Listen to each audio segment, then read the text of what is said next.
Here's a video that no one asked for. The Creepypasta Political Compass. You might notice that the majority of stories are in the far left. There's a reason for that.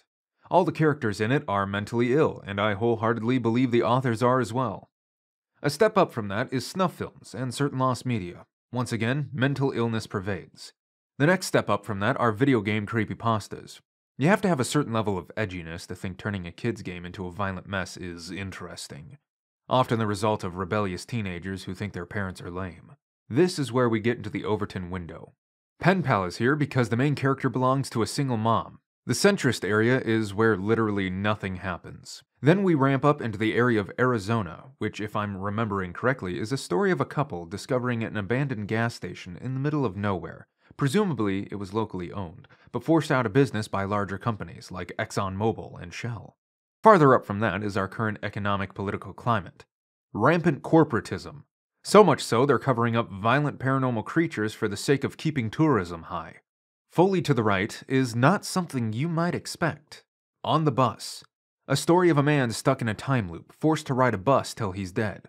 You might be wondering, how is this fascist? It couldn't be anything but. Businesses at this point in time are so money hungry that they invent time travel to force customers to endlessly pay and ride in a never-ending loop of corporate fascism. On the opposite side, we have Gateway of the Mind. Given that at the end of this story, the person who was experimented on claims that God has abandoned us, this is obviously a communistic-leaning atheist story where the character was influenced by the ghost of Stalin. I would put it in left-leaning libertarian, but we all know hippies don't have the funding for the experiment performed in this story. All the way to the left we have Hell, otherwise known as full-on communism. Just a bit to the right of that is Psychosis.